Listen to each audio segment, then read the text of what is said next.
부모님이 사고로 돌아가셨다는 말을 들으며 자랐습니다. 하지만 그건 거짓말이었습니다. 한 장의 사진이 모든 걸 바꿨고 저는 부모님의 죽음 뒤에 숨겨진 끔찍한 음모와 마주해야 했습니다.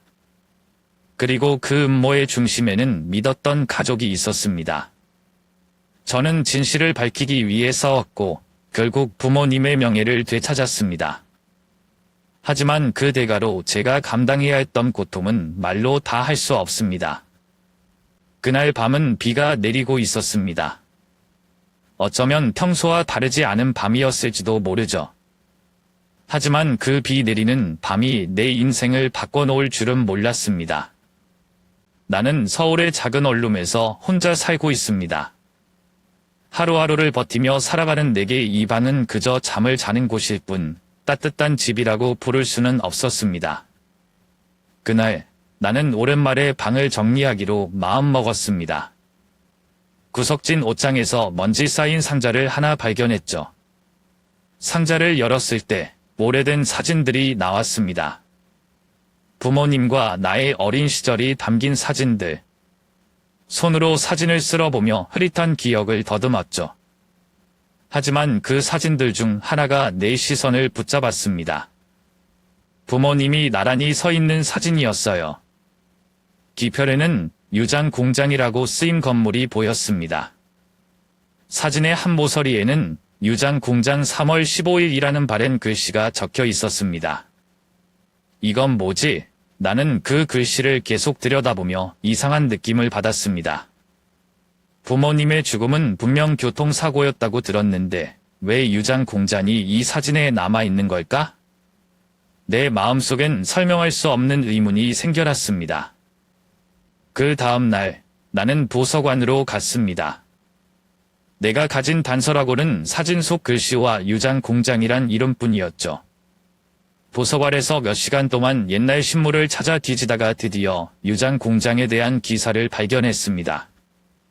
그곳은 한때 인천에 있던 대규모 화학 공장이었는데 15년 전에 문을 닫았다고 했습니다. 한 기사가 내 눈길을 끌었습니다. 유장 공장에서 독성 화학 물질로 인해 많은 노동자들이 건강을 잃고 몇몇은 의문의 죽음을 맞이했다는 내용이었죠. 그런데 이상한 점은 그 사건이 끝까지 조사되지 않았다는 것이었습니다. 모든 게 흐릿한 채로 덮여버린 것 같았죠. 도대체 무슨 일이 있었던 걸까요? 호기심은 두려움을 이기고 나를 이끌었습니다. 나는 인천으로 향했습니다. 유장 공장이 있던 장소는 이제 폐허가 되어 있었습니다. 허물어진 건물을 바라보며 이상한 오싹함을 느꼈습니다. 그리고 주변 사람들에게 물어봤지만 모두 조심스러운 태도를 보였습니다. 마치 그 공장을 언급하는 것 자체가 금기라도 되는 듯했죠. 그러다 한 노인이 내게 말했습니다. 유장에 대해선 묻지 않는 게 좋아. 괜히 문제만 생길 테니까. 그 경고에도 불구하고 나는 멈출 수 없었습니다. 나는 계속해서 정보를 찾았고 마침내 유장 공장에서 일했던 한 여성, 한지숙 씨와 연락이 닿았습니다. 그녀는 나를 만나주겠다고 했습니다. 우리는 서울의 작은 카페에서 만났습니다. 그녀는 어머니, 박수진에 대해 이야기하기 시작했습니다. 내 어머니는 정말 용감한 분이셨어. 공장에서 무슨 일이 벌어지고 있는지 알고 나서 그걸 숨기지 않으셨거든. 그런데 용감한 행동에는 항상 대가가 따르는 법이야. 그녀의 말은 내게 충격을 주었습니다. 어머니가 단순히 회사의 직원이 아니라 뭔가 더 큰 일에 연루되어 있었다는 것을 암시했죠. 하지만 대화는 오래 이어지지 못했습니다. 카페 안으로 한 남자가 들어오더니 우리를 주시하기 시작했습니다.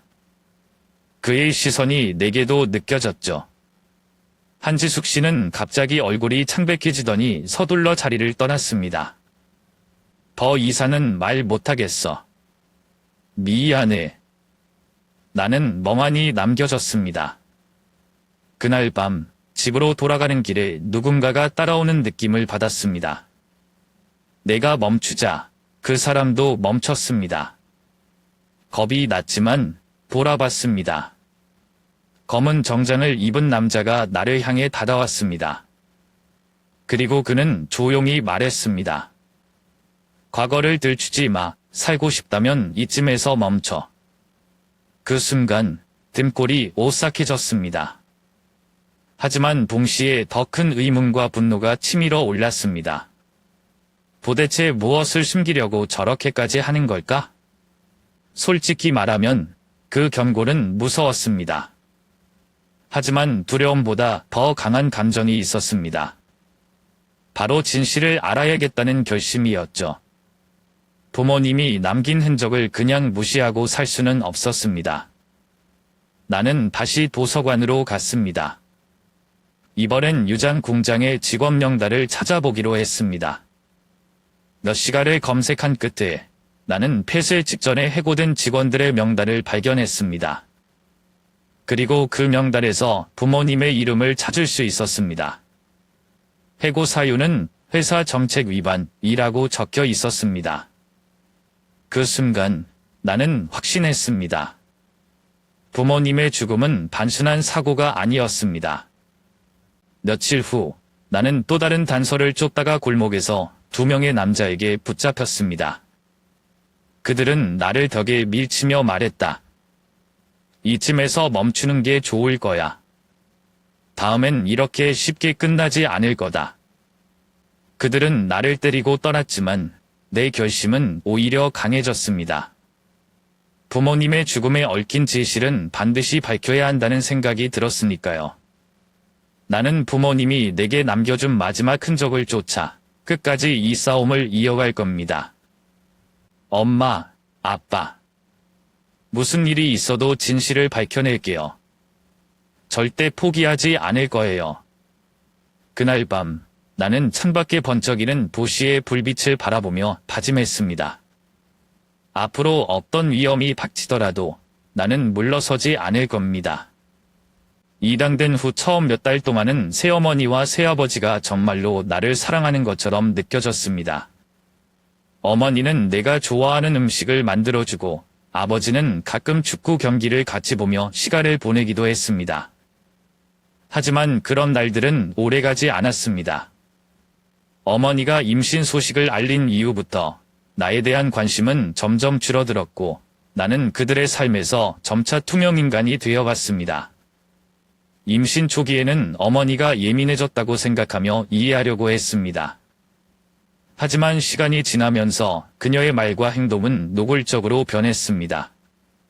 아침 식사 자리에서 나를 외면하거나 내가 학교에서 돌아오면 나를 반기기는커녕 차갑게 대했습니다. 아버지 역시 집안의 모든 관심이 곧 태어날 아기에게 쏠리면서 나와의 대화를 줄여갔습니다. 그때부터 나는 점점 더 집 밖에서 시간을 보내기 시작했습니다. 친구들과 어울리거나 공원에서 혼자 시간을 보내며 그들의 무관심을 잊으려 했습니다. 하지만 집에 돌아오면 여전히 차가운 공기가 나를 감쌌습니다. 특히 어머니는 임신이 진행될수록 나를 부정적으로 바라보는 것 같았습니다. 한 번은 그녀가 분명히 들으라는 듯이 아버지에게 말했습니다. 저 애가 여기 있는 게 점점 부담이 돼요. 이제 곧 아기가 태어나면 저 애를 계속 데리고 있어야 하는 건가요? 그 말은 마치 가슴에 비수를 꽂는 듯한 고통을 안겨줬습니다. 나는 침대에 누워서 그들의 대화를 듣지 않으려 했지만 단어 하나하나가 내 머릿속에 깊게 박혔습니다. 그러던 어느 날 나는 더 이상 그들의 무관심을 참을 수 없었습니다. 그들이 나를 진심으로 사랑하지 않는다는 것을 느낀 순간부터 나는 왜 그들이 나를 입양했는지 의문이 생겼습니다. 그러던 중 우연히 부엌에서 그들의 대화를 듣게 된 것입니다. 정부 지원금을 받으려고 애를 입양했지만 이제 돈만 더 들잖아. 곧 우리 애도 태어날 텐데. 맞아. 빨리 지원금이 끊기기 전에 다른 방법을 찾아야겠어. 그 순간 내 머릿속이 하얘졌습니다. 나는 그들이 나를 사랑해서 데려온 게 아니었고 단지 돈 때문이라는 사실에 무너지기 시작했습니다. 그들의 말은 나의 존재를 부정하는 것과 같았습니다. 나는 충격과 분노를 억누르며 방으로 돌아왔습니다. 그날 밤 나는 결심했습니다. 이 집을 떠나야겠다고. 나를 사랑하지 않는 사람들과 더 이상 같이 살 수 없었습니다.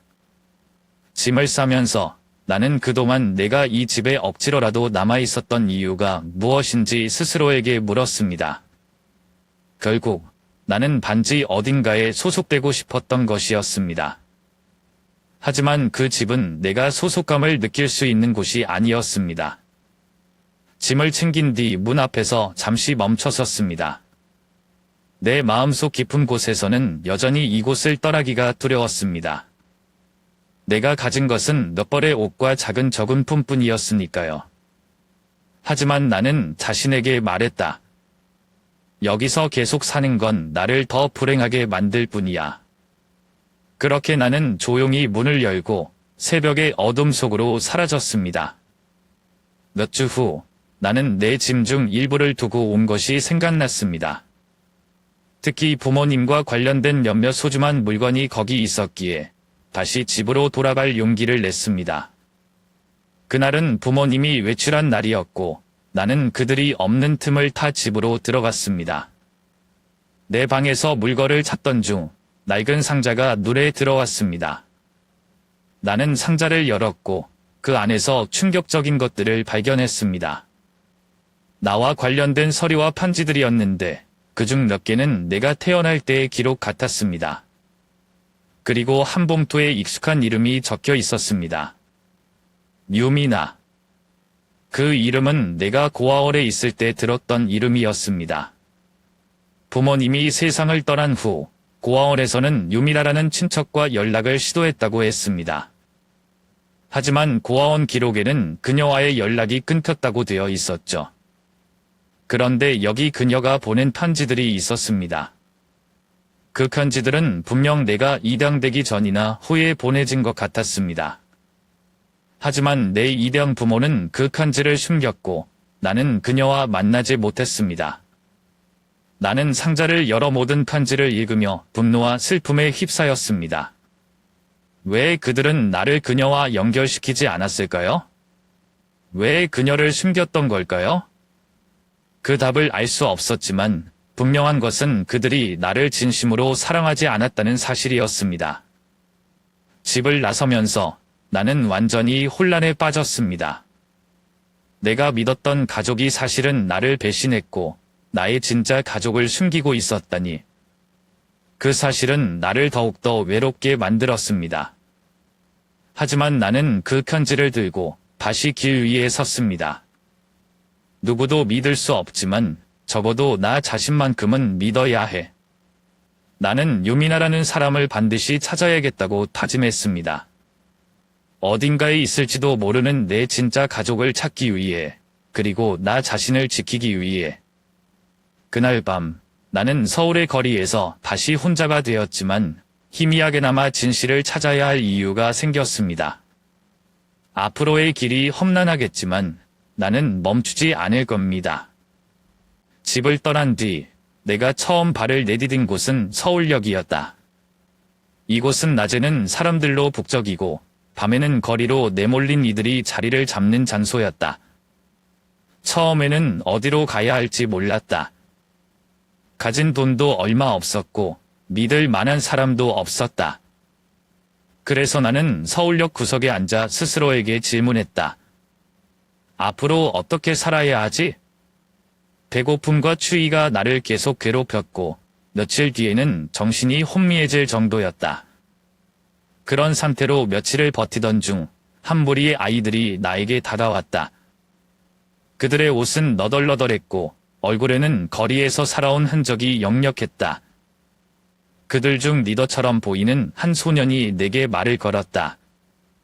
야, 너 여기서 혼자 뭐 하는 거야? 배고프면 우리랑 같이 다녀. 그 말이 너무 간절하게 들렸다. 나는 잠시 망설였지만 그들과 함께 움직이는 것이 혼자 있는 것보다는 나을 것 같다. 그 무리와 함께 다니며 나는 거리의 법칙을 배워야 했다. 그들은 생존을 위해 소매치기나 작은 절도를 일삼았다. 처음에는 그들의 방식이 마음에 들지 않았지만 배고픔이 모든 도덕적 갈등을 삼켜버렸다. 내가 처음 소매치기에 성공했을 때 리더는 나를 칭찬하며 말했다. 잘했어, 진여. 이제 우리랑 제대로 살 수 있을 거야. 하지만 시간이 지나면서 내 양심은 점점 더 무거워졌다. 아무리 배고파도 나는 남의 물건을 훔치는 일이 옳지 않다는 것을 알고 있었다. 그래서 어느 날 나는 그들에게 말했다. 난 더 이상 이런 짓은 못하겠어. 그 말이 떨어지자마자 리더의 표정이 차갑게 굳어졌다. 그는 나를 노려보며 말했다. 여기서 살아남으려면 내가 하고 싶다는 것만 할 순 없어. 내가 우리 규칙을 어기면 책임도 내가 져야 돼. 그날 밤 리더는 나에게 경고의 의미로 폭력을 행사했다. 그는 나를 거리 한가운데로 끌고 가 다른 아이들이 보는 앞에서 주먹을 휘둘렀다. 나는 쓰러진 채로 그를 바라보며 말없이 눈물을 흘렸다. 나를 때리면서도 그의 얼굴에는 아무런 감정이 없었다. 그는 마지막으로 내게 말했다. 여기서 나가고 싶으면 나가. 하지만 어디에서도 너를 받아주는 곳은 없을 거야.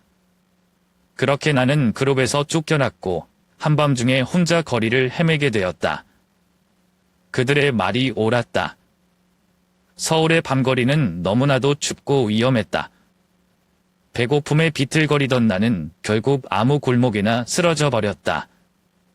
모든 게 끝난 것 같다. 눈을 떴을 때 내 앞에 한 남자가 서 있었다.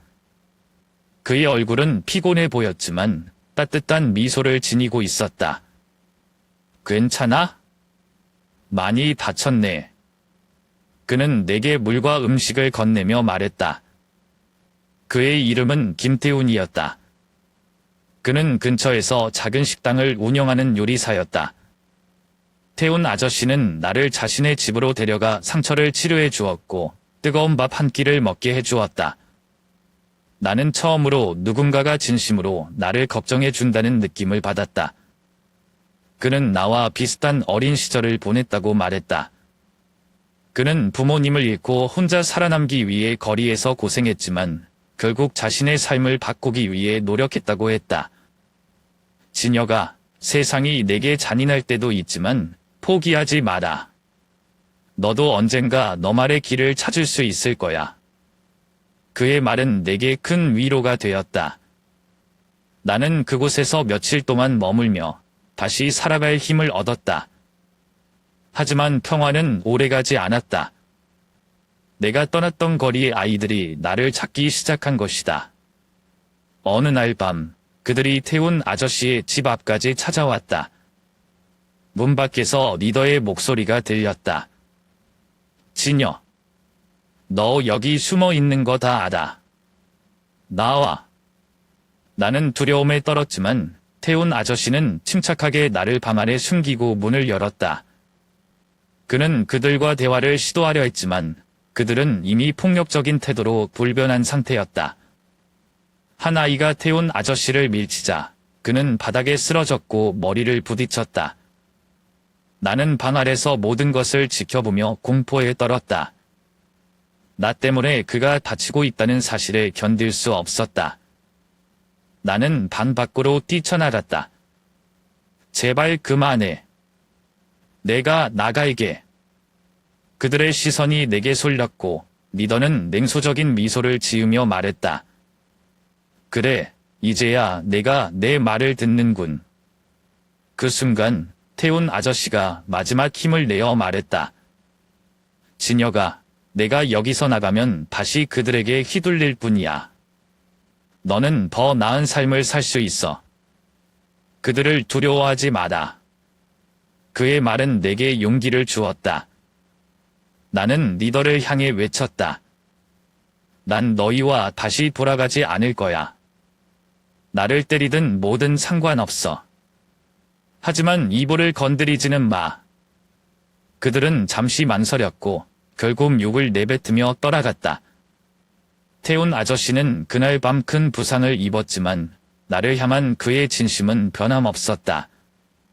그는 병원으로 가는 길에 내 손을 잡고 말했다. 진혁아, 넌 강한 아이야. 여기서 멈추지 말고 내가 찾아야 할 진실을 찾아라.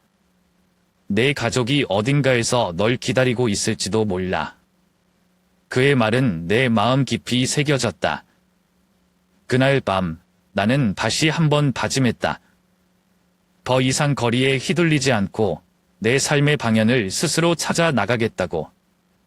나는 태훈 아저씨의 집을 떠나며 앞으로 어떤 일이 있어도 포기하지 않을 것을 약속했다. 태훈 아저씨와의 이별 이후 나는 내 손에 남아있는 유일한 단서, 유미라라는 이름을 붙잡고 그녀를 찾아 나섰다. 그녀가 내 부모님과 관련이 있는 유일한 사람이었고 어쩌면 내게 가족의 따뜻함을 다시 느끼게 해줄지도 모른다는 희망이 있었다. 하지만 동시에 두려움도 있었다. 그녀가 나를 받아주지 않으면 어쩌지? 그녀조차 나를 외면한다면 나는 어디로 가야 할까? 나는 여러 차례 수소문 끝에 마침내 그녀의 주소를 알아냈다. 주소를 손에 쥔 채 문 앞에 섰을 때 내 심장은 미친 듯이 뛰었다. 문을 두드리는 순간 내 인생이 또 한 번 바뀔 것 같다는 생각이 들었다. 문이 열리자 한 중년 여성이 나를 바라봤다. 그녀는 나를 한동안 물끄러미 바라보더니 조심스럽게 물었다. 누구세요? 나는 떨리는 목소리로 말했다. 저는 박진혁입니다. 어머니께서 말씀하신 유미라 씨를 찾고 있습니다. 제가 제 부모님과 관련이 있는 걸로 알고 있습니다. 그녀의 얼굴이 일순간 굳어졌다. 그녀는 나를 집 안으로 들였지만 분위기는 차가웠다. 우리는 거실에 마주 앉았다. 그녀는 내 이야기를 듣고 나서 천천히 입을 열었다. 내 부모님은 내 동생이자 동서였지. 하지만 우리가 마지막으로 본 건 내가 태어나기 전이었어. 그 뒤로 우리는 아무런 연락도 하지 않았어. 아니, 연락할 이유가 없었어. 그녀의 말투는 냉랭했다. 그녀는 부모님과의 관계를 자세히 이야기해주기보다는 그들 간의 갈등에 초점을 맞췄다. 유산 문제로 부모님이 가족과 크게 다퉜고 그로 인해 모든 관계가 끊겼다는 것이다. 그녀는 잠시 말을 멈추고 한숨을 내쉬며 말했다. 내 부모님은 우리가 아닌 그들 스스로의 길을 선택했어. 그러니 내가 널 받아들일 이유가 있겠니? 그녀의 말은 내게 너무나도 차갑게 느껴졌다. 나는 그녀가 내게 기대했던 따뜻한 가족의 모습이 아니라는 것을 깨닫고 실망감에 빠졌다. 하지만 나는 포기하지 않았다. 그날 이후로 나는 유미라의 집 근처에서 일자리를 구하며 그녀와의 관계를 회복하려고 노력했다. 매일 그녀의 집에 작은 선물을 남기거나 집안일을 도와드리려고 했다. 그녀는 처음엔 내 접근을 꺼렸지만 점차 마음을 열기 시작했다. 어느 날 그녀는 내게 식사를 함께 하자고 했다. 식탁에서 그녀는 조심스럽게 내게 물었다. 진혁아, 내 부모님이 어떤 분들이셨는지 기억하니? 나는 고개를 저었다. 어릴 적의 희미한 기억들 외에는 부모님에 대한 구체적인 기억이 없었다. 그녀는 한동안 말없이 나를 바라보더니 과거에 있었던 일들에 대해 이야기하기 시작했다.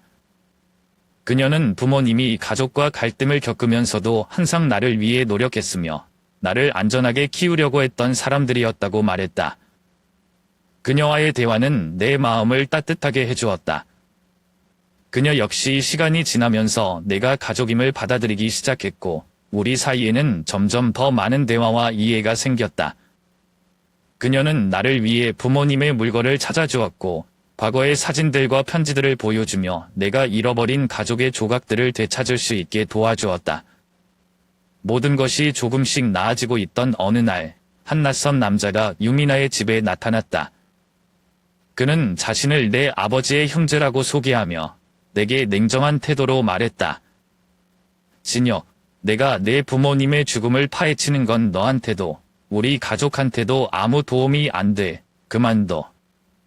나는 그가 누구인지 몰랐지만 그의 태도에서 위압감을 느꼈다.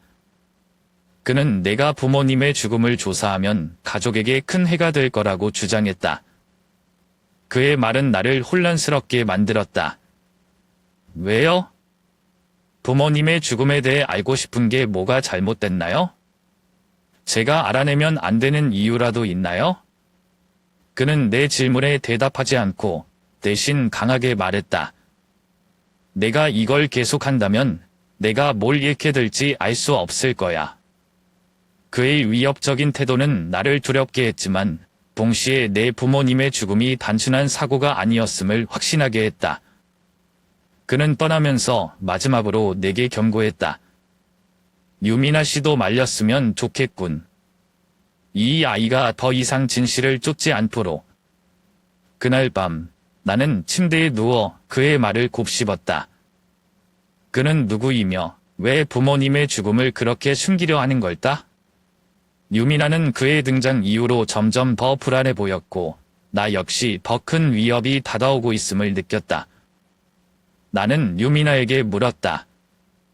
그 사람이 하는 말 믿어야 할까요?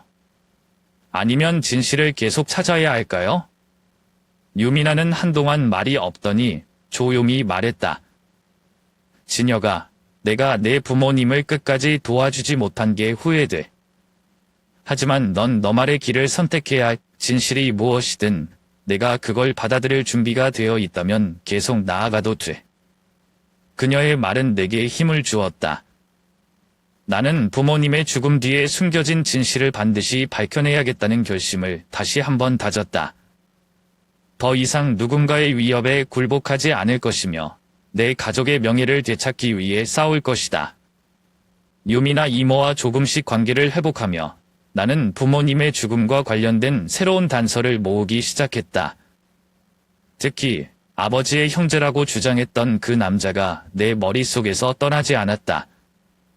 그의 위협과 경고는 단순히 나를 겁주려는 것이 아니었다. 그는 부모님의 죽음에 깊이 연관되어 있는 듯했다.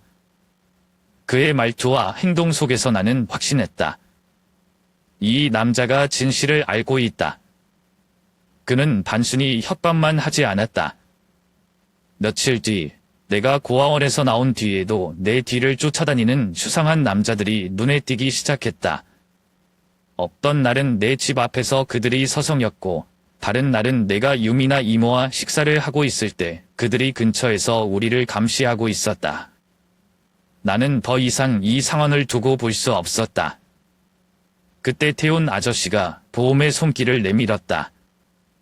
그는 이전에 요리사였지만 사실 젊은 시절 법학을 전공했고 현재는 변호사로 활동하고 있었다. 내가 그의 집에 머무를 때부터 그는 항상 나를 돕고 싶어 했었다. 이번엔 정말로 내가 그의 도움이 필요했다. 진혁아, 내가 혼자서 이 문제를 해결하기엔 너무 위험해. 그들이 단순히 너를 협박하는 수준에서 끝나지 않을 수도 있어. 우리가 법적으로 그들을 상대해야 해.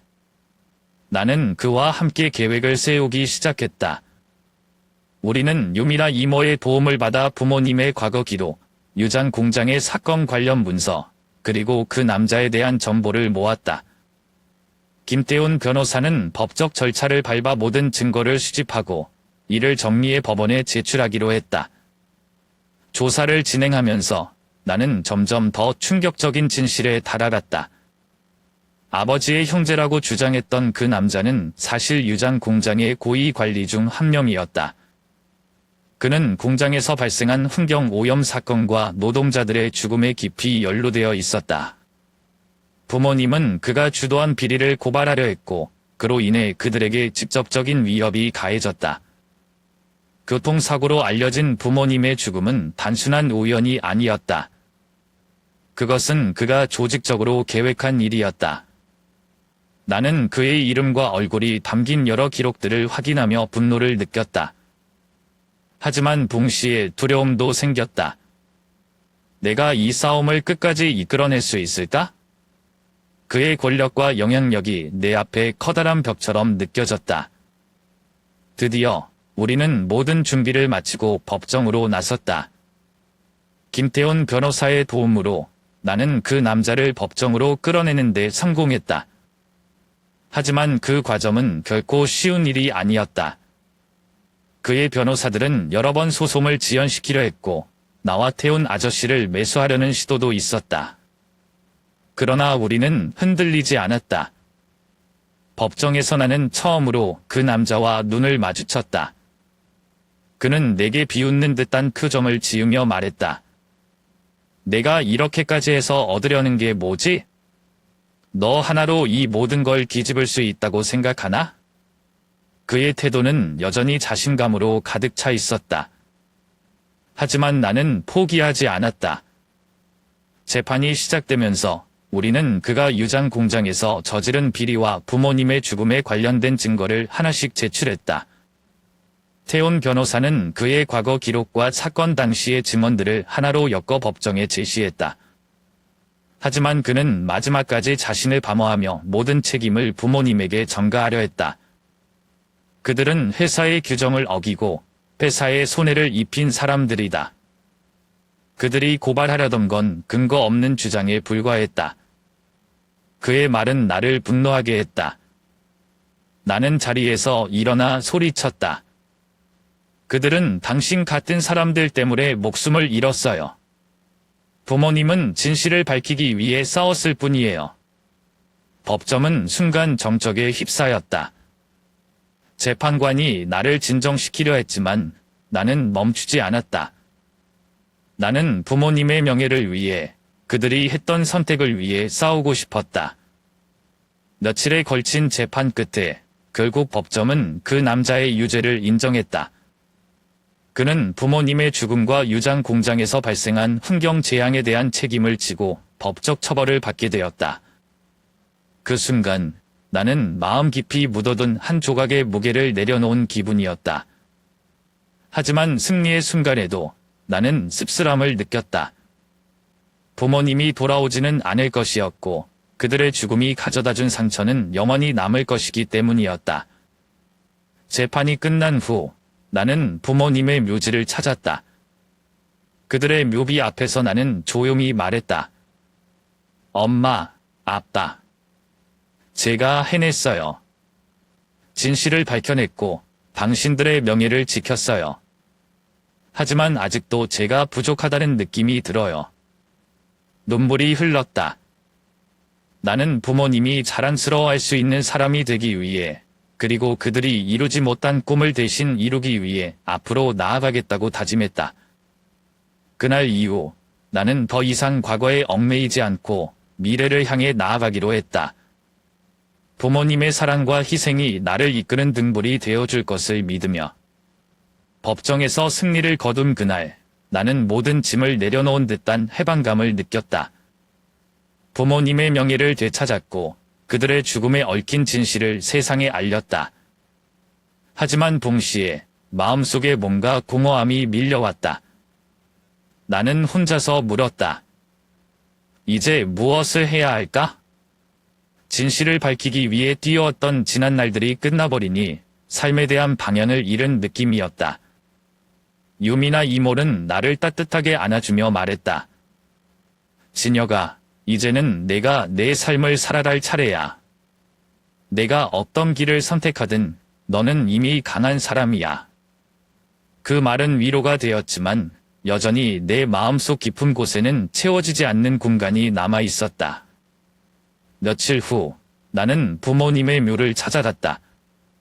서울 외곽의 작은 공동묘지에 자리 잡은 그곳은 조용하고 평화로웠다. 나는 묘비 앞에 서서 긴 한숨을 내쉬었다. 손에 들린 작은 꽃다발을 내려놓으며 말했다. 엄마, 아빠.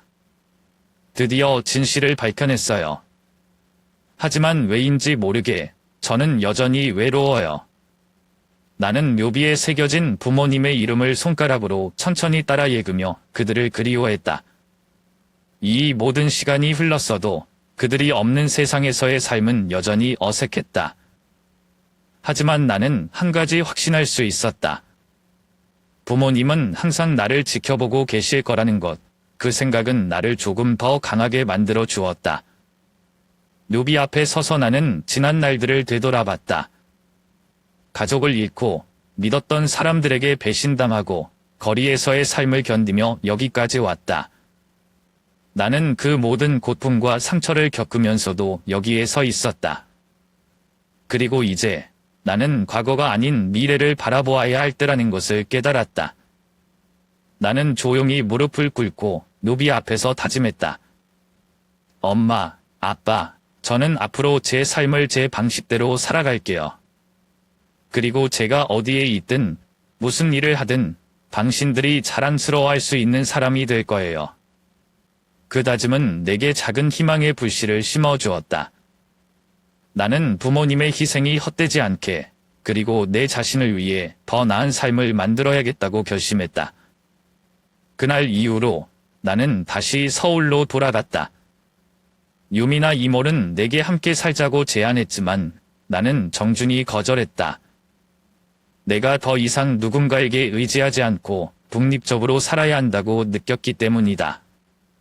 대신 나는 작은 방을 구해 새로운 삶을 시작하기로 했다. 태훈 아저씨는 내가 돌아오자 따뜻한 미소로 나를 맞아주었다. 그는 내가 독립하려는 결심을 존중하며 말했다.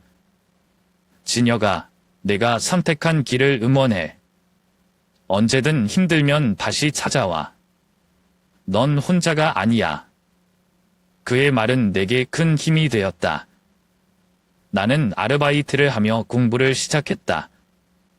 과거에 미뤄두었던 학업을 이어가기 위해, 그리고 부모님이 꿈꾸셨던 정의로운 세상을 조금이라도 만드는 데 기여하기 위해. 어느 날 나는 부모님과 함께 찍었던 어릴 적 사진을 보며 미소 지었다. 사진 속의 나는 순수했고 걱정이라고는 하나도 없어 보였다. 나는 그 아이가 다시 돌아올 수는 없지만 그 아이가 간직했던 희망은 지금의 나에게도 있다고 믿었다. 나는 창밖을 바라보았다. 서울의 하늘은 그날따라 맑고 투명했다. 나는 스스로에게 물었다. 정말 이 모든 상처를 극복할 수 있을까? 그 답은 알 수 없었다. 하지만 나는 앞으로 나아갈 준비가 되어 있었다. 과거의 상처는 나를 넘어설 수 없고 내가 선택하는 미래는 내가 만들어가는 것이기 때문이다. 그렇게 나는 조용히 방을 나섰다. 발걸음은 가벼웠고 내 눈앞에 펼쳐진 세상은 여전히 거칠고 힘들어 보였지만 나는 희망을 잃지 않았다. 그리고 그 희망은 앞으로의 내 길을 비춰줄 등불이 되어줄 것임을 알았다.